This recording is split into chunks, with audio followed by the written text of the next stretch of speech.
This is always a special night for the Peterson Institute for International Economics, thanks to the Stavros Niarchos Foundation every year. But obviously for all of us, and I think almost everyone in this room on a personal level, this is a very special night because we are here to hear one more time how Fred Bergsten would change the world. Some of us get to hear that more often than others, but we never get tired of hearing it. Joking aside, it's a very important evening. As many of you know, an important evening for the Institute, and if people agree with what Fred is about to argue in some detail, for the world economy, joking aside. This is a very special occasion, and we're going to talk more about that later. I'm very grateful to Fred for having accepted the Institute's board's invitation to be this year's Stavros Niarchos Foundation lecturer, following on many of the distinguished people in this room. Incredibly grateful to our chairman, Pete Peterson, who has always been willing to take the leading role in making this evening as exciting as it should be. We will talk more about Fred and about the Institute and contributions later, but right now, as has always been the case for Fred, for Pete, for everyone, substance first. And so we're about to start the lecture, but I also want to raise another point of substance, which is that of the contributions of the Stavros Niarchos Foundation. The following is not boilerplate, it is very from the heart. As I think most of you are aware, the Niarchos Foundation is a global foundation that does things in this country, in Greece, around the world, and is very committed to a combination of long-term and short-term activities. One of their long-term activities has been continuing support of research and programs like this at the Peterson Institute, for which we're enormously grateful. But right now, with the crisis in Greece, we can see the strengths of the Niarchos Foundation on both those sides in incredible relief. We can see on the short-term side the way the Niarchos Foundation has stepped up and over the last 2 years done an incredible €100 million commitment, but more importantly, created an infrastructure where civil society and government were fraying to deliver social goods to the people of Greece. And at the same time, they have the vision to be going forward in Athens with their long-term goal of having a Stavros Niarchos Cultural Center, including a national library for Greece. And that is being built, and that continues to be built, and not only provide employment, but remind people of the Greek heritage and the Greek future. And so it is obviously of enormous benefit to us, but it is also of enormous pride for us that the Stavros Niarchos Foundation and the Peterson Institute for International Economics work so closely together. And so to start tonight's occasion, before introducing Fred, which will be Peter's job, I'd like to call on Andreas Dracopoulos, the co-president of the Niarchos Foundation. Andreas.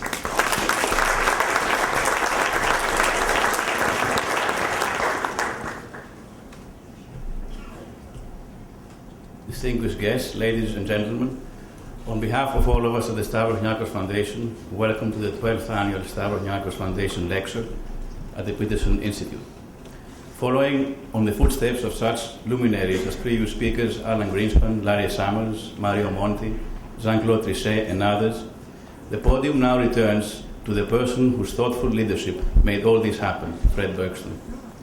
Fred, a great colleague and a great friend, has been the soul behind this institute since its birth in 1981 to the end of last year, when he decided to step down from presiding, but happily for all of us, will continue being actively involved with the Institute as a senior fellow and director emeritus. His input and experience will undoubtedly prove very important for the continuous evolution of the Peterson Institute. Our foundation's relationship with the Institute was established more than 15 years ago with the help of the late Sir Dennis Weatherstone, JP Morgan's chairman and CEO from 1990 to 95. Dennis played a major role in bringing us together. Dennis was a founding board member at the Institute since its formation in 1981 and remained as such until his passing away in 2008. Same year he ceased being our own foundation's chairman, first chairman, since back in 96 when we came to life ourselves. So we owe Dennis a lot. As you can see from our foundation's latest semi-annual report, We are active philanthropically in 4 main areas: health, education, social welfare, arts and culture, on a global level. Since our inception, we have approved close to 2,500 grants amounting to $1.36 billion in 109 countries. And given our founder's origin and the recent severe socioeconomic crisis in Greece, our focus has recently shifted more towards Greece, but we do continue to remain engaged globally. And I thank Adam for his good words. We are proud that our foundation has played a significant role in supporting the Peterson Institute in various ways, including the establishment of this annual lecture series, which I'm happy to share with you that our foundation's board has wholeheartedly agreed to renew for another 3 years. Focusing back on today's lecturer, Fred Bergsten, some simple but powerful indeed words describe the essence of who Fred is: decency, integrity, common sense, trust, thoughtful and effective leadership, intellectual gravity, friendship, a true family man, loyalty, appreciation of the true meaning of the word international even before globalization became an integral word of economic analysis, etc., etc., etc. I just don't want to overdo it, so I will stop here. Adam, you have a tough act to follow, but I'm sure you will be a worthy successor and help guide this institute to new heights. Thank you.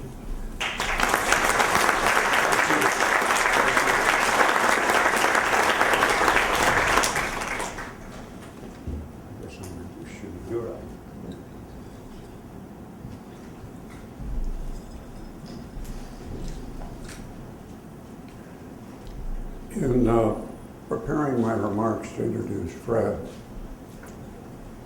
I made a terrible mistake. I asked Fred to edit my comments.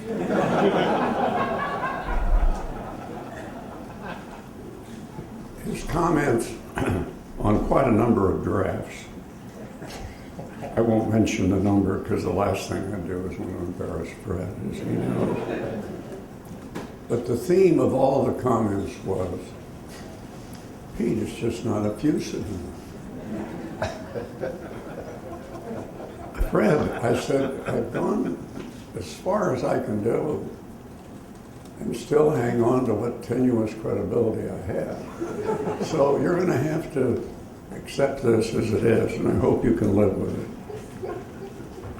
I would like to make the case from a phrase in football, you know, the idea of the triple threader, that rare individual that can run, pass, and block superbly. I consider Fred the ultimate triple threader of the think tank world. Let me elaborate on this. What would one look for in a leader in a think tank of this type?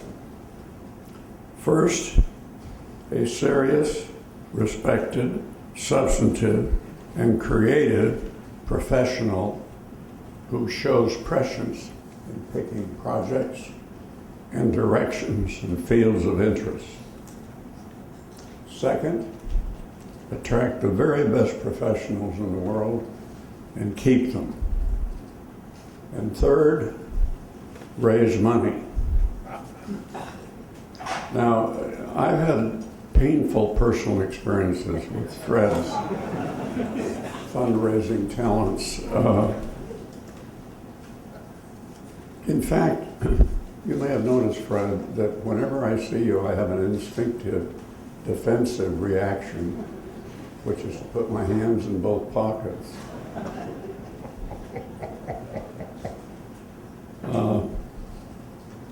Now, my praise as an insider is not nearly as credible as an outside organization. You may not have heard that last year, the British magazine joined a group of prestigious advisors to appraise think tanks across the world. The Peterson Institute staff, in spite of the fact that we've only been around for a little over 30 years, and in spite of the fact that the staff is only 50, it was picked as the best think tank in the world tied with our friends Brookings across the street, which of course is a much larger and much older think tank. British Broadcasting called the award the Oscar of the think tank world. Fred, I hope you find at least some of this minimally effusive. You would deserve an even more effusive introduction, I'd be the first to admit. And I hope you take great pride in the fact that so many people across the world and across this country think you should be deserving of even more credit. So it's my pleasure to introduce Fred Bergsten. Let me start by saying how deeply honored I am by all of your being here. This is a fantastic group, including a number of our own board members, a number of our very close and closest friends from both this country and around the world. And I deeply appreciate you being here on what is certainly a very special evening for me, and also, I hope, a very special evening for the Institute. I'm deeply honored to be asked to present this 12th annual Stavros Niarchos Foundation lecture. And I do want to take the occasion to add my personal gratitude to the foundation, led and represented here by Spiros Niarchos and by Andreas Rakopoulos, who just spoke to us, for making the series possible and for supporting us at the Institute so generously over the past decade. I also want to say I'm delighted by the role reversal that you noticed with Adam presiding and my speaking.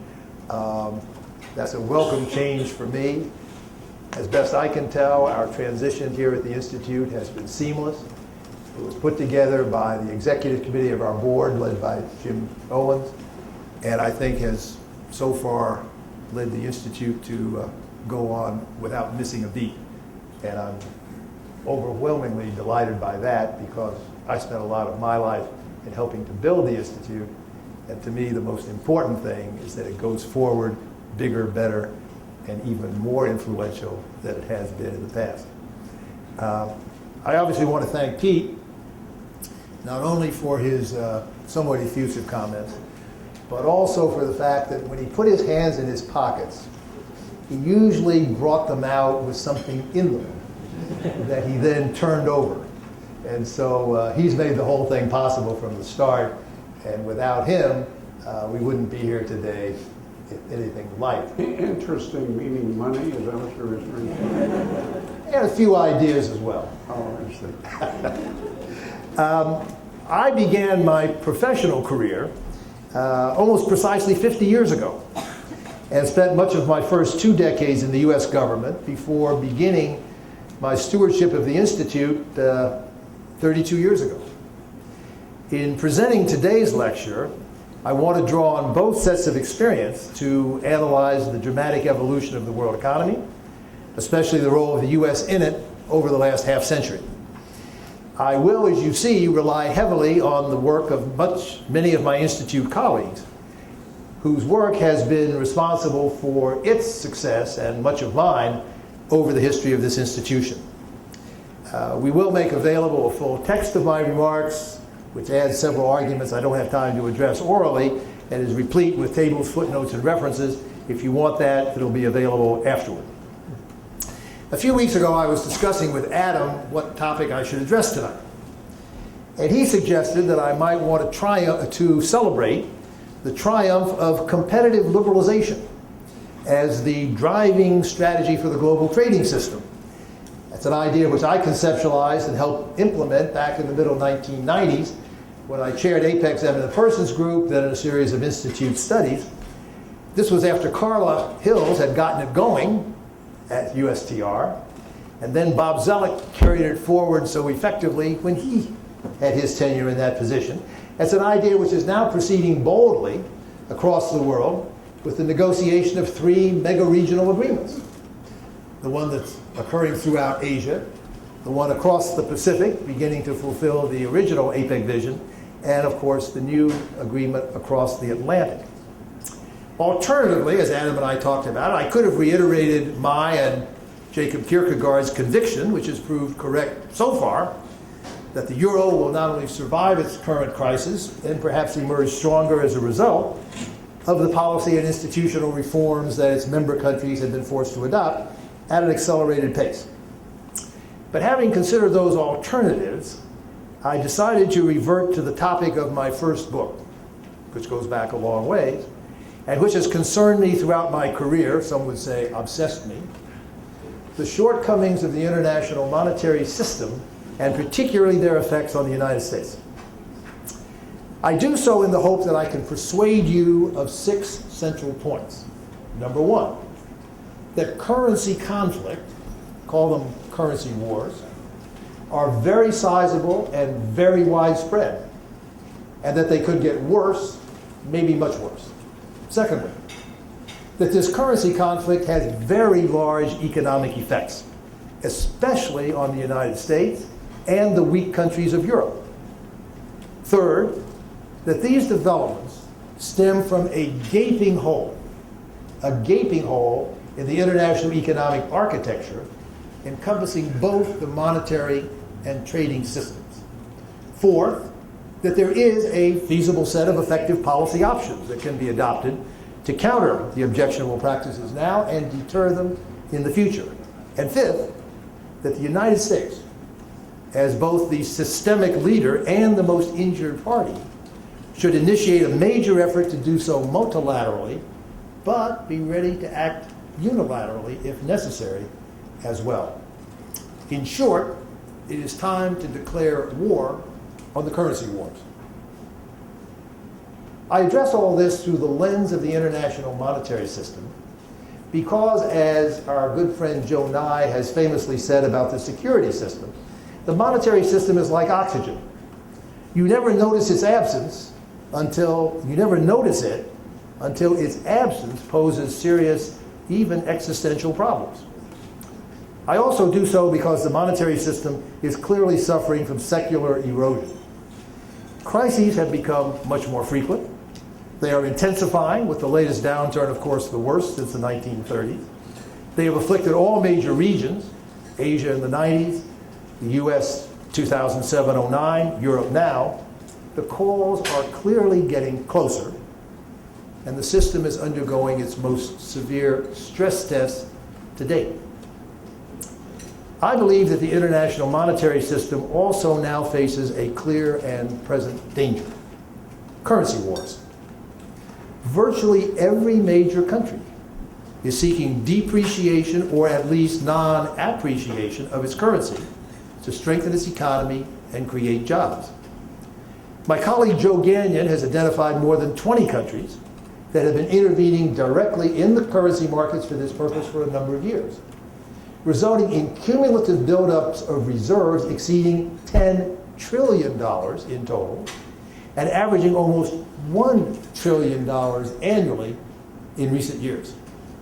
These countries have done so mainly by buying dollars and to some extent euros to keep those currencies overly strong, to keep their currencies overly weak, mainly to boost their international competitiveness, trade surpluses, job creation, and their own economies.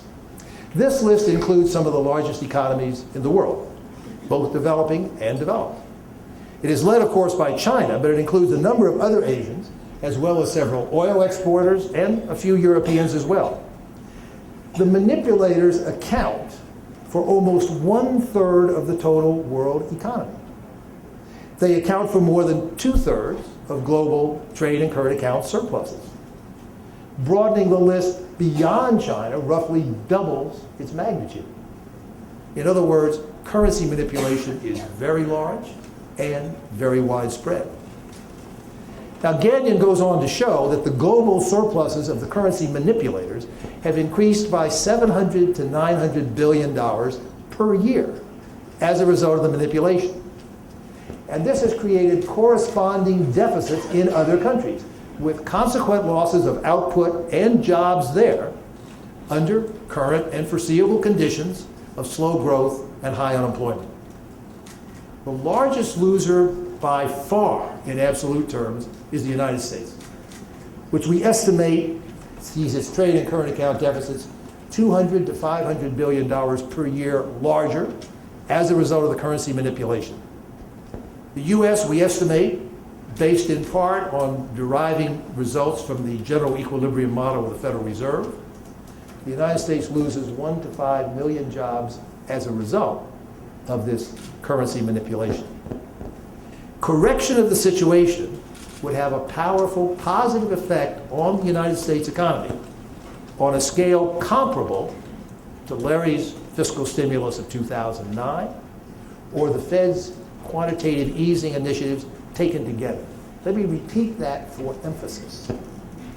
Correction of the situation that I'm describing, this widespread, potent currency manipulation, would have a powerful positive effect on the U.S. economy on a scale comparable to the fiscal stimulus of 2009 or the QE initiatives taken together. Europe, by our calculations, is the second largest loser, with trade deterioration of something like $150 to $200 billion annually and corresponding job losses. Research at the IMF, studies by the European Commission itself, while they diplomatically refrain from explicitly calling out currency manipulation, concur that strengthening the nominal exchange rate of the euro has especially hurt the deficit countries in the eurozone, the peripheral countries, and they warn against any euro appreciation at all. In other words, the global imbalances have clearly intensified the euro crisis. Now, these reserve buildups and imbalances declined lately, and China in particular has let its currency rise substantially and sharply reduced its current account surplus. But the currencies of all the Asian manipulators remain substantially undervalued, several of them as much or even more than the Chinese RMB. Bill Klein has produced the Institute's latest estimates of fundamental equilibrium exchange rates. They're just hot off the presses yesterday. And he concludes that if we wanted to see China eliminate its external surplus, it would have to let the RMB rise by a trade-weighted average of about 15% and move up 30% against the dollar. In short, the imbalances are still very large. Moreover, much of the adjustment progress of just the last few years is due to cyclical factors, mainly the sharp slowdown in growth in Europe and the US, and the IMF projects that the imbalances are likely to rise again in the near future, especially for China and the United States. In fact, there are signs they've already begun to do so. China's reserves have risen by more than $150 billion over the last 2 quarters, almost as rapid a pace as when it was at the peak of its current account surpluses 5 or 6 years ago. The IMF estimates that surplus will triple over the next 3 or 4 years. I would submit those forecasts could turn out to be too conservative. China could maintain or even increase its renewed intervention if its recent slowdown continues. The Treasury Department's latest semi-annual report, a couple of its authors are with us tonight, I'm delighted to say, that report on exchange rate policies, while it again shamefully failed to designate any of the intervening countries as manipulators, expressed concern about Korea and Taiwan, stressed that China had again, quote, apparently resumed large-scale foreign exchange intervention, and once again concluded that the RMB is significantly undervalued. The outlook, I think, is most worrisome because some of the world's largest and richest economies have already joined or seem to be contemplating joining the currency wars. Switzerland became the world's largest manipulator last year, most immediately for monetary policy purposes, but also to preserve its huge current account surplus, 13% of its GDP, in the midst of continuing recession in its main trading partner, the Eurozone. Japan triggered the latest wave of concern when its new government, both before being elected and immediately after taking office, aggressively talked down the yen by 20 to 30% against the dollar. The president of France has called for a weaker euro, and so have a number of economists, including our good friend Marty Feldstein, viewing that as the only feasible excuse for Europe for many more years of stagnation or worse, especially if Germany continues to resist expanding domestic demand more rapidly to promote intra-Eurozone rebalancing. Now, I've painted a bleak picture, and I want to add at this point, there comes in the concept of defensive intervention. The currencies of a number of countries have become overvalued and produced external deficits, importantly due to the widespread manipulation. Counteractions by them, in my view, are fully justified, and have already been taken by some, such as Brazil and most recently New Zealand. Some perceptive British observers believe that its officials have been subtly talking down the pound for this reason. Australia and Thailand are the latest countries to publicly express anxiety about appreciation of their currency, and they'll be hard-pressed to maintain their policies of non-intervention. The absence of agreement on which actions are justified, however, in the absence of agreement on which actions are justified, however, even legitimate defensive intervention intensifies the perceptions of growing currency conflict. The global macroeconomic picture heightens the risks considerably. Fiscal policy is constrained in almost all the advanced countries by their large debt burdens. The result is widespread reliance on QE, including in the United States, that has led to charges of competitive devaluation against the United States. Now that, of course, is analytically foolish. The transmission of all monetary policy occurs to some extent through the exchange markets. QE aims primarily, if not solely, at domestic economic outcomes. Successful QE helps rather than hurts a country's trading partners by strengthening growth and thus imports of the country undertaking the policy. However, QE does move exchange rates in the same direction as overt manipulation. Hence, countries on the receiving end of those policies and the broader publics understandably conflate the two. Brazil, which leads the international criticism in official circles of currency wars, has done so, as have other Latin American countries, and more mischievously, for its own reasons, China. The three-way conflation among QE, aggressive manipulation, and defensive intervention is analytically unjustifiable, but psychologically understandable and adds to the perception of budding currency conflict. That confusion is compounded when a country simultaneously eases monetary policy and intervenes directly in the foreign exchange market, as our good friend Stan Fisher has just announced that he is doing in Israel. Stan candidly admits that he is manipulating. I've talked to him about it. But he says he has to because he has no choice in light of the actions of his major trading partners. A pretty good indication by a pretty good economist that this problem is rather pervasive and tends to spill over rather rapidly.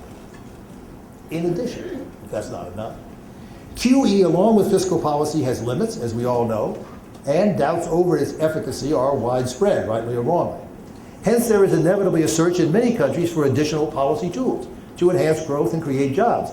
Mervyn King worried at the end of last year, quote, that in 2013, what we will see is the growth of actively managed exchange rates as an alternative to the use of monetary policy. And that search, of course, heightens the risk of a new wave of currency conflict. The bottom line is that we have witnessed extensive competitive depreciation for a number of years. The practice is widespread. Much more seems quite possible in the near future. The economic damage that has already resulted is immense and could become much worse. This is similar to what occurred in the 1930s with such disastrous consequences. The entire post-war economic order aimed to avoid replication of that experience of competitive depreciation, trade controls, and the like. But it was not structured to deal effectively with surplus countries in general, let alone currency manipulation in particular. Importantly, because the United States, as the surplus country of the day, would not permit it to do so. And so the worm has turned. The result is the system, and that's my indictment of it, has done very little to head off such problems or respond when they occur. The single greatest flaw in the entire international financial architecture, in my view, is its failure to effectively sanction surplus countries, especially to counter and deter competitive currency policies. Indeed, it seems to me that systemic failure almost assures that the problem will continue because the manipulators get away with it. And thus they are presented a policy option, especially attractive in tough economic times, through which they can subsidize exports, import substitutes, and jobs without budget costs domestically or effective restraint internationally.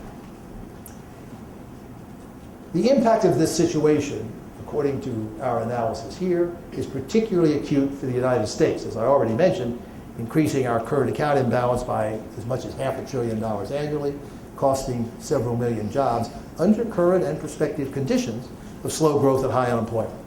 Fiscal consolidation is likely to drag on our economy for at least several more years. Monetary ease is essential, but interest rates are near zero. Most potential avenues of QE are being pursued.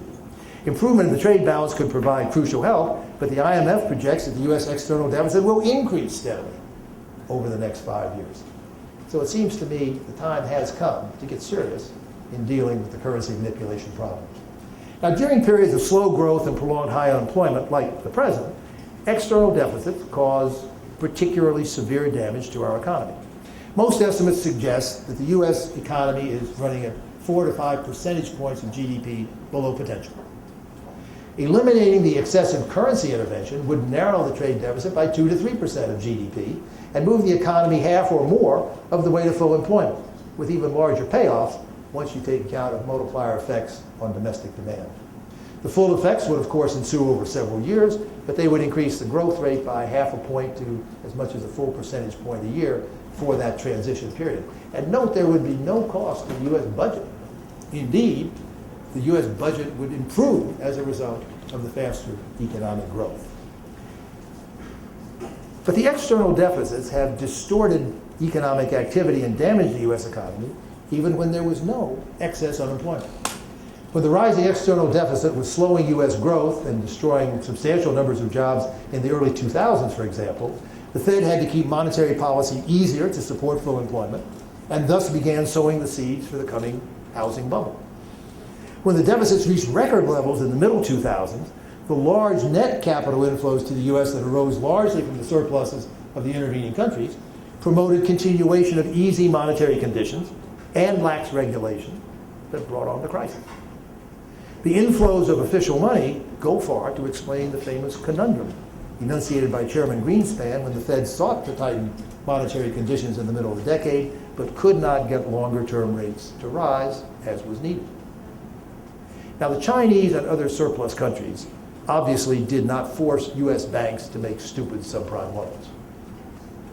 Their currency manipulation, however, played a central role in creating the macroeconomic and monetary environment that laid the foundations for the crisis, which had devastating effects on the world economy as a whole, as well as on the United States at its epicenter. In his recent definitive study on the international role of the dollar, Barry Eichengreen fully concurs that, quote, cheap finance that other countries provided the U.S. underwrote the practices that culminated in the crisis, and that the capital inflows both helped explain Chairman Greenspan's conundrum and clearly exacerbated the crisis at its cost. With that as backdrop, let me then ask what I regard as the crucial question for tonight's purposes. Can we blame these developments, at least partly, on the failures of the international monetary system? And my answer is unambiguously positive, and I'm delighted to see Paul Volcker nodding in agreement.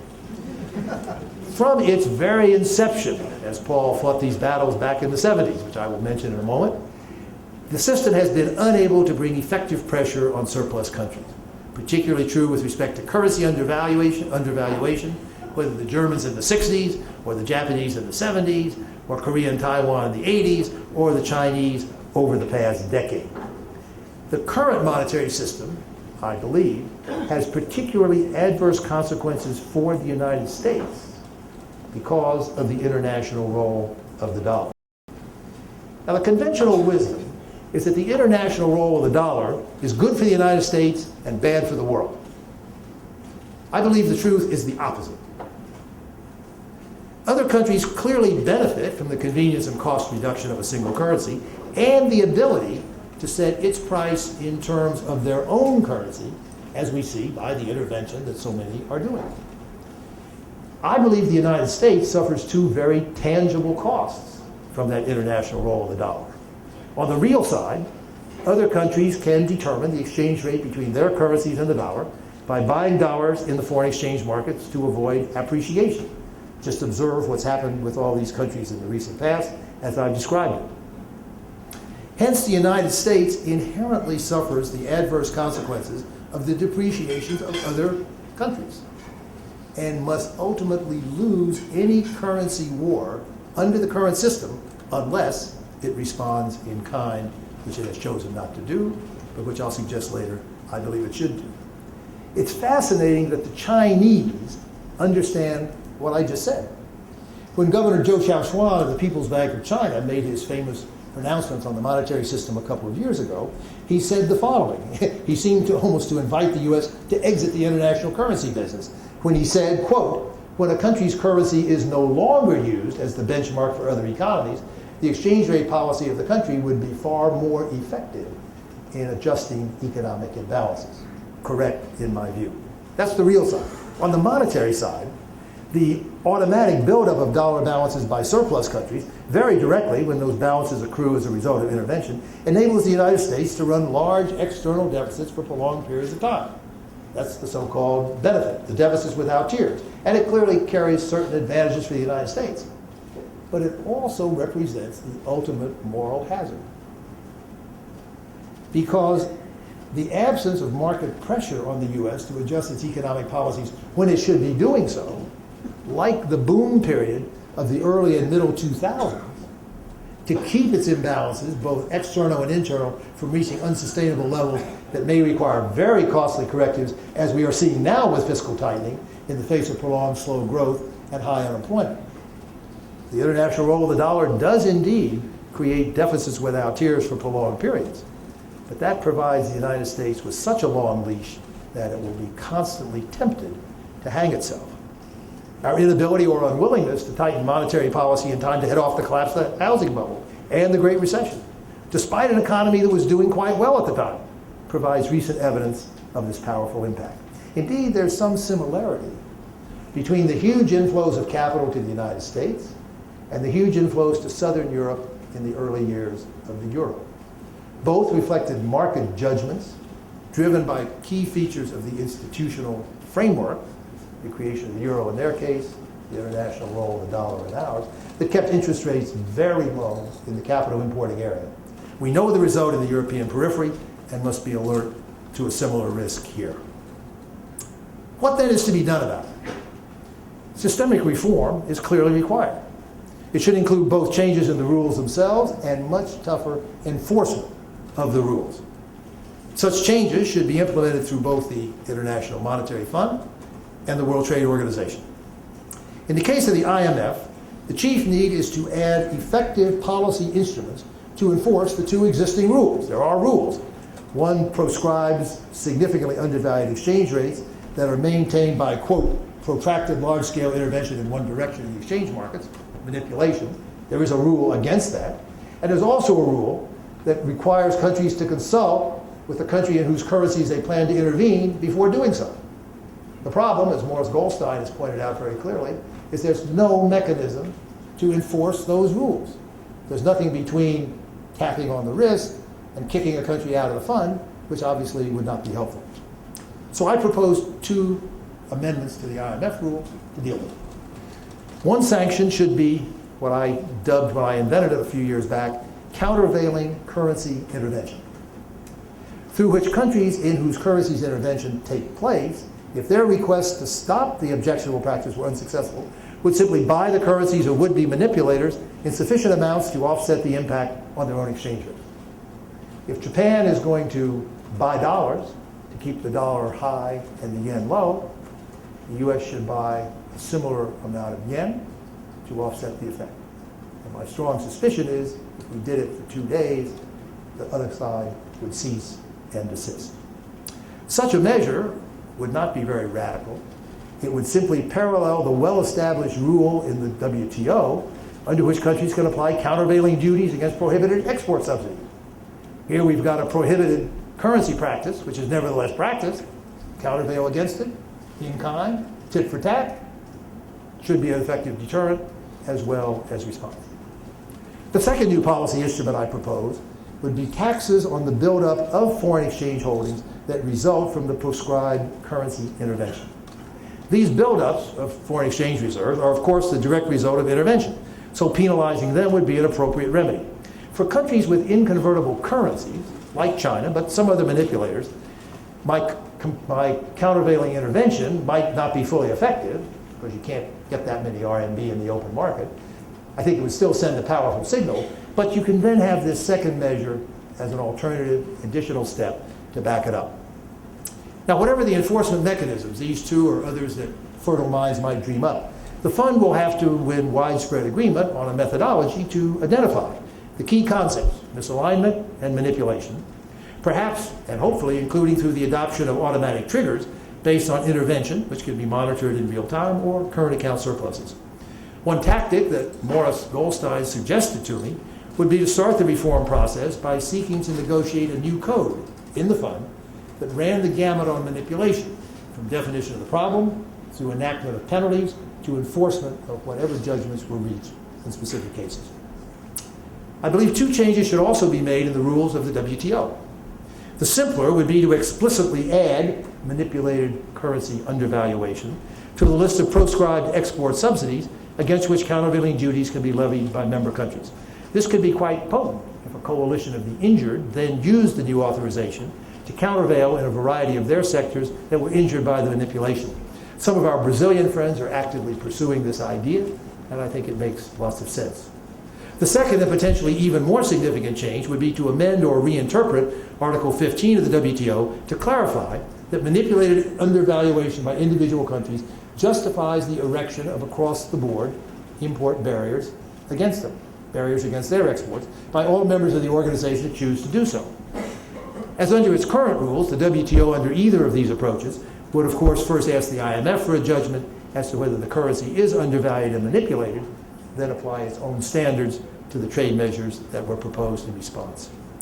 The changes at the WTO can be made either through amending its charter or, more likely, initially by a plurilateral group that fell short of the full membership. As laid out in detail by my colleagues Gary Huffbauer and Jeff Schott, we published that last year. It lays out a detailed blueprint for implementing this kind of reform. Another tactic would be to begin including such mechanisms in bilateral or regional trade agreements, in addition to, or rather than, at the WTO itself, that would suspend the benefits of the trade agreement to countries that were found to be manipulating their currencies.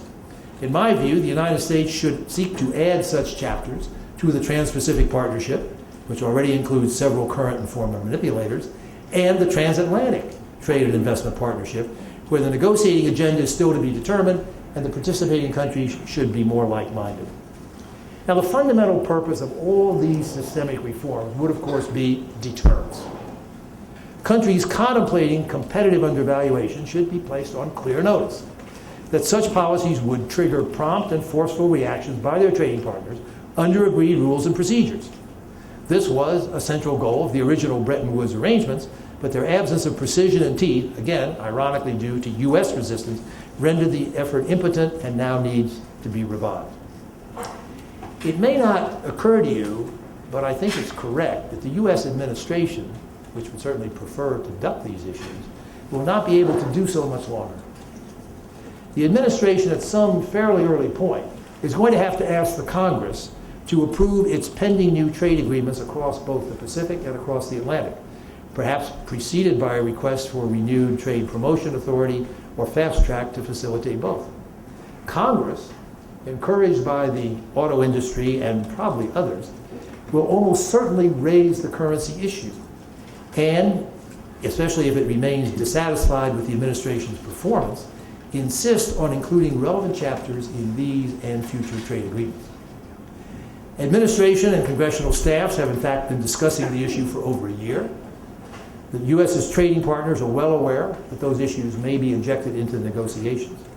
So I believe it would greatly behoove the administration, including to enable it to retain control of the issue, to anticipate such congressional initiatives by attacking the problems preemptively along the lines outlined here. The final question, how to get there? The preferred approach is obviously to negotiate the proposed reforms internationally. And the U.S.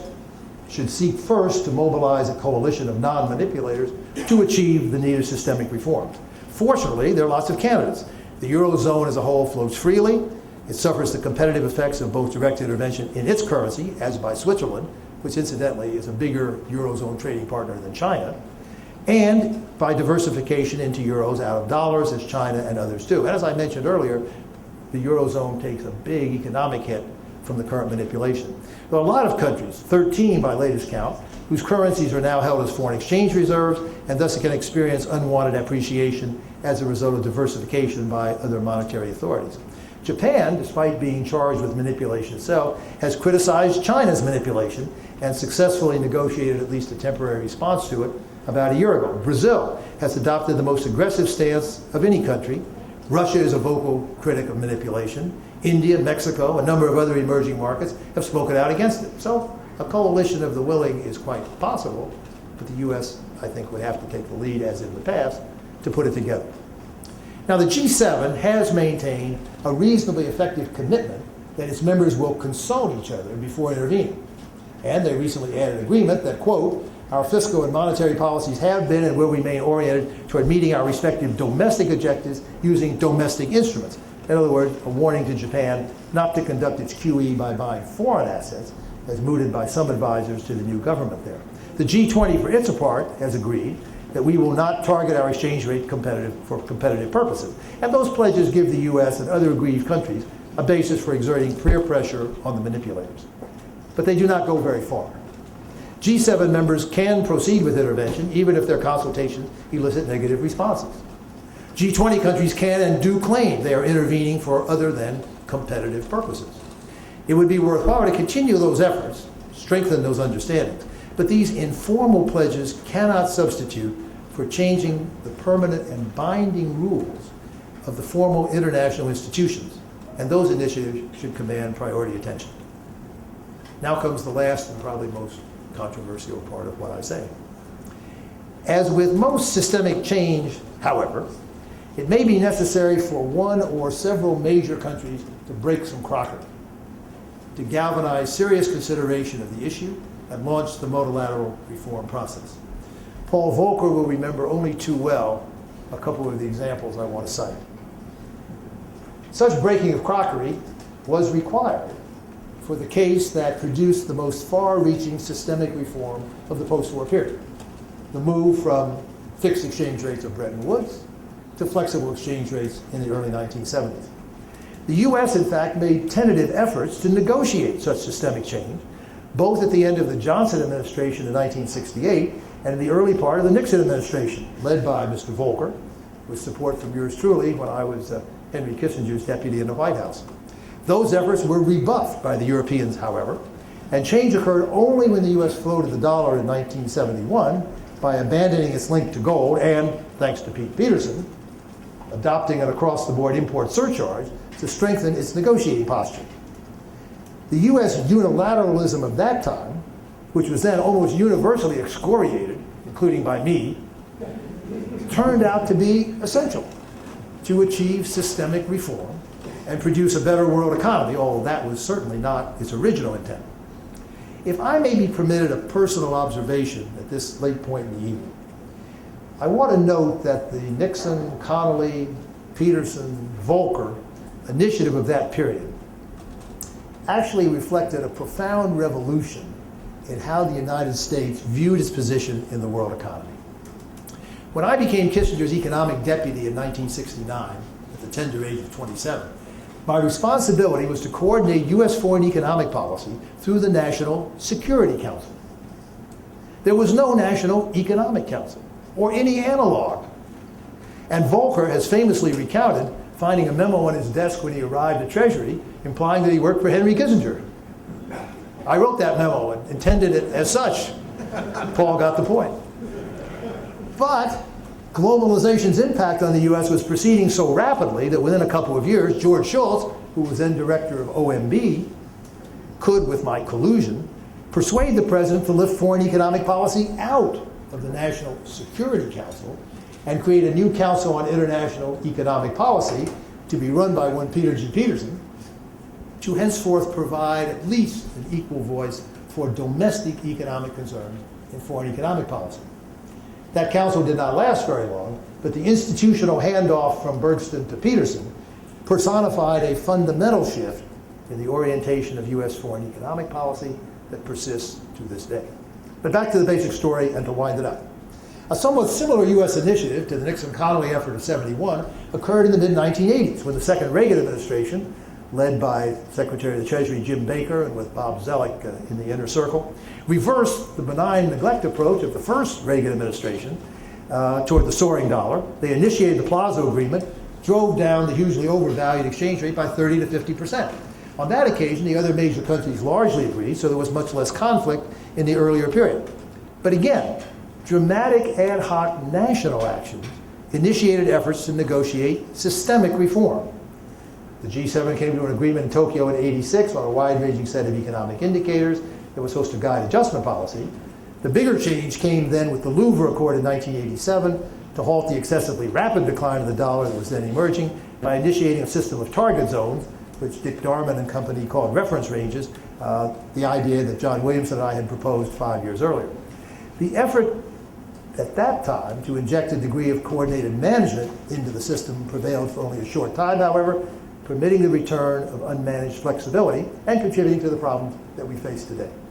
The contemporary analog today to these two historical episodes would be for the United States on its own, or of course preferably with as many allies as could be assembled, to implement one or more of the 4 steps proposed here. Countervailing currency intervention against manipulation, taxes on further dollar buildups by the manipulators, application of countervailing duties against imports subsidized by currency manipulation, and or submission of a case to the WTO to seek authorization to apply across the board import restraints to offending countries. A wide range of tactics could be employed, from prior warning to the target countries in a final effort to get them to cooperate voluntarily, to initiation of countervailing intervention by one or more aggrieved parties in one or more currencies without any announcement at all, to a highly public launch of all of the above. The goal, to repeat for the sake of emphasis, would be to galvanize the needed global systemic reforms in the only manner that probably would have much chance of doing so. To conclude, such systemic reforms and or unilateral actions to terminate the contemporary currency wars would have substantial payoff for the countries that are adversely affected by the competitive depreciations or non-appreciations. The United States could see its current account deficit cut by several $100 billion per year, and its unemployment rolls drop by a couple of million. The Eurozone would be the second largest beneficiary, to the tune of more than $100 billion a year, and a very large number of jobs. The threat of protectionist trade policies and hard landings in deficit countries with overvalued currencies should recede substantially. For the longer run, the greatest flaw in the global economic order of the past 70 years, the absence of effective mechanisms to prompt adjustment by surplus countries and avoid currency wars, would be overcome. The system would become much stronger in responding to large imbalances and to heading them off by deterring predatory currency policies. Its institutional pillars, the IMF and the WTO, would become far more effective and credible.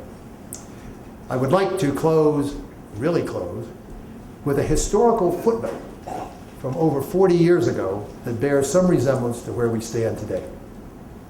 4 days after the Nixon shocks of August 1971, import surcharge, going off gold and all that, 4 days after that, their architect, John Connolly, asked 4 outsiders, of whom I was one, to spend most of the day with him and his top team, led by Paul at the Treasury. Connolly began by saying, "You know what we've done, tell us what we should do now." That already worried me a bit. But he then personally led us through 6 hours of intense discussion, during which I stressed the opportunities they had created for systemic reform, especially moving to flexible exchange rates, which was the big need at that time. It became increasingly clear, however, that Connolly did not have systemic goals in mind. And he finally brought the session to a close with the following statement, and I quote almost verbatim because the words have been seared in my memory ever since. Connolly said, and Paul will remember, quote, "I appreciate the advice from you gentlemen and want to share my own philosophy with you before we break up.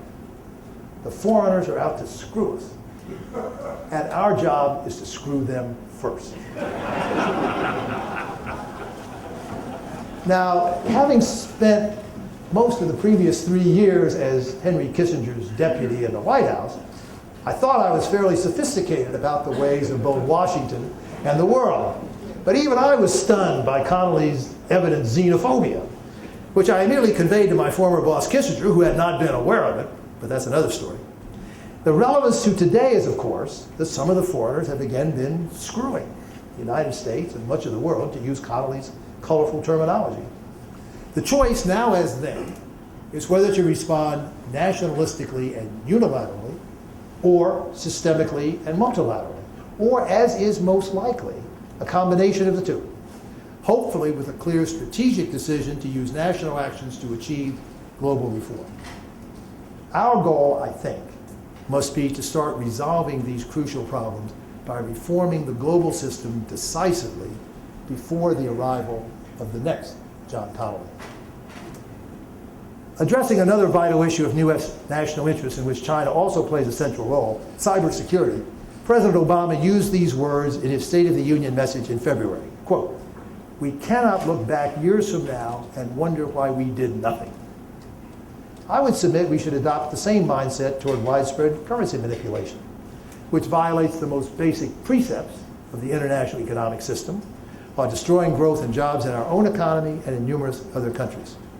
The time for action has clearly come. It seems to me it's time to declare war on the currency wars. Thank you.